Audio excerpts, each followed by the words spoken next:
రాత్రే ఒక గ్లాసు పెరుగు అంత గ్లాస్ తీసుకోండి, దాన్ని శుభ్రంగా చిలికేసేసి అదే గ్లాస్తో 3 గ్లాసులు నీళ్లు కలపండి, మొత్తం 4 గ్లాసుల మజ్జిగ అవుతుంది. ఈ 4 గ్లాసుల మజ్జిగని ఫ్రిడ్జ్లో పెట్టకుండా బయటే పెట్టి ఉంచి మూత పెట్టేసి ఉంచి పొద్దున్నే నిద్రలేస్తూ ఈ 4 గ్లాసుల మజ్జిగని శుభ్రంగా తాగేయండి. పొద్దున్నే నీళ్లు తాగమని అందరూ చెప్తూ ఉంటారు, ఉత్త నీళ్లు తాగడం దానికి మజ్జిగ నీళ్లు తాగండి. బోళ్ళంత ప్రోబయాటిక్ కడుపులోకి వెళ్తుందిగా. అంటే 3 గ్లాసుల నీళ్లు కలిపినందువల్ల ఈ 1 గ్లాసు పెరుగులో ఉన్నటువంటి బ్యాక్టీరియా 3 గ్లాసుల నీళ్లలోనూ తెల్లవారులు గ్రోత్ పెట్టాం మనం. ధనియాలు, జీలకర్ర, శొంఠి 3 సమానంగా తీసుకుని, ధనియాలు, జీలకర్ర, శొంఠి 3టిని సమానంగా తీసుకుని దేనికది కాస్త వేయించేసేసి మిక్సీ పట్టేసేసి కాస్త ఉప్పు కలిపి సీసాలో పెట్టుకోండి. అది భద్రంగా ఎక్కడైనా ఉంచుకోవచ్చు. ఈ మజ్జిగలో 1 చెంచానో 2 చెంచాలు మీరు తీసుకునే క్వాంటిటీని బట్టి తగినంత ఆ శొంఠి పొడి, ధనియాలు, జీలకర్ర, శొంఠి పొడి వేసుకుని మజ్జిగ తాగితే పొట్టలో ఉన్నటువంటి దోషాలు పోతాయి. మొదటి సూత్రం. రెండో సూత్రం ఏంటంటే మనకి కావలసినటువంటి విటమిన్లు అన్నీ ఏ లోపానికైనా వర్తిస్తుంది. ఇప్పుడు నేను చెప్పేది ఒక్క B12 గురించే నేను చెప్పట్లా, విటమిన్ డెఫిషియన్సీలతో బాధపడే వ్యక్తులందరికీ పనికొచ్చే విషయాలు నేను చెప్తున్నాను.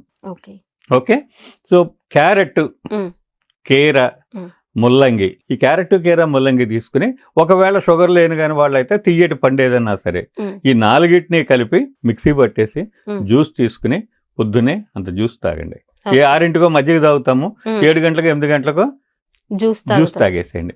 మళ్ళీ సాయంత్రం మళ్ళీ ఆఫీసు నుంచో కాలేజీ నుంచో స్కూల్ నుంచో రాగానే మళ్ళీ 1 గ్లాసుడు తాగండి.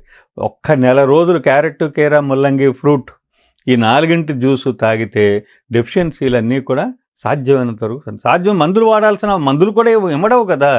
ఇది ఏం చేస్తుందంటే మీ పేగుల్ని బాగు చేయడం. దీని నిండా ఫైబర్ ఉంటుంది. ఈ ఫైబరు పేగుల్లోకి వెళ్ళి, ఇప్పుడు B కాంప్లెక్స్ మాత్రం వేసుకుంటే అందులో ఫైబర్ ఉండదు, అదేమి జీర్ణశక్తిని పెంచడానికి అదేమి దోహదపడదు. కానీ ఇందులో విటమిన్లు ఉన్నాయి. ఈ విటమిన్లు ఫైబర్తో కూడి ఉంటాయి కాబట్టి ఈ ఫైబర్ కడుపులోకి వెళ్ళి మన పేగుల్లో ఉండే దోషాలని సరి చేస్తుంది. ఓకే అండి. అది కోలాన్లో ఒక పార్ట్లో కొన్ని మనకి ఆటో ఇమ్యూన్ డిసీజెస్ అంటాం. అంటే ఆటో ఇమ్యూన్ డిసీజెస్ అంటే అర్థం ఏంటంటే మన వ్యాధి నిరోధక శక్తి, మన రక్షణ యంత్రాంగం చెడ్డగా వాటిని కొట్టాల్సింది పోయి లేదా కొడుతూ మంచి వాటిని కూడా దెబ్బ కొడుతుంది. సో మన పోలీసులే మనల్ని కొట్టినట్టు అది ఆటో ఇమ్యూన్ డిసీజ్ అంటే. అప్పుడు ఏమవుతుంది, అట్లా కొట్టడం మూలాన B12ని అబ్సార్బ్ చేసేటువంటి కణజాలాన్ని ఈ ఆటో ఇమ్యూన్ సిస్టమ్ దెబ్బ కొడుతుంది. అందువలన డెఫిషియన్సీ వస్తుంది.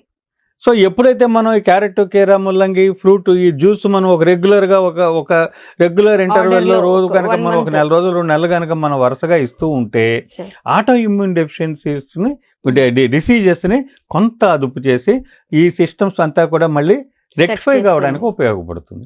చాలా సింపుల్ రెమెడీస్. ఇవేమి పెద్ద ఖర్చుతో కూడుకున్నవేమీ కాదు, టైం కూడా మన ఎవరికి వాళ్ళు పట్టుకు ఇంట్లో ఎవరో చేసి పెట్టాల్సిన అవసరం ఏమీ లేదు. ఎవరిది వాళ్లే మనం దీన్ని సరి చేసుకోవచ్చు. ఇది రెండవ సూత్రం. మూడవ సూత్రం ఇప్పటి వరకు పొట్టను బాగు చేసేవి. మూడవ సూత్రం పొట్టను చెడకుండా చేసేది టిఫిన్లు. సాధ్యమైనంత వరకు పోని వారంలో ఒక్కరోజు, పిల్లలు ఎంత కూడా ఇష్టపడి వాళ్ళు అంగీకరించారు కాబట్టి వాళ్ళ కోసం అని చెప్పనన్నా వారంలో ఒక్కరోజు మాత్రమే టిఫిన్లకు కేటాయించి మిగతా 6 రోజులు హాయిగా పెరుగన్నం తిని మన పనులకు మనం వెళ్ళిపోవడం. ఈ మిగతా నేను దేన్ని మాట్లాడను. ఈ 3 జాగ్రత్తలు గనక పొద్దున పూట గనక మనం తీసుకోగలిగితే డెఫిషియన్సీలు, విటమిన్ డెఫిషియన్సీలు సెట్ అవ్వటం మొదలవుతుంది. ఆయుర్వేద పరంగా అగ్నితుండేవటి అనే బిళ్ళలు ఉన్నాయి, చిత్రకాదివటి అనే బిళ్ళలు దొరుకుతాయి. అగ్నితుండేవటి, చిత్రకాదివటి, లేకపోతే ఆరోగ్యవర్ధనివటి అని టాబ్లెట్స్ ఉంటాయి. ఇవి ఆయుర్వేద మందుల షాపుల్లో దొరుకుతూ ఉంటాయి. ఇవి రోజు పొద్దునొకటి రాత్రి ఒకటి చొప్పున అవి గనక వాడుకుంటూ ఉంటే జీర్ణశక్తి పెరిగి ఈ డెఫిషియన్సీస్ కూడా కొంచెం ఆగుతాయి. తర్వాత ఆమలకి, ఉసిరికాయ, నల్లపచ్చడి అంటాం మనం.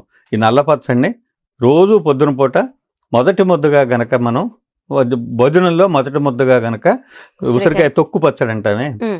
ఊరకాయ పెట్టింది కాదు, ఏది ఆవకాయలాగా పెట్టింది కాదు.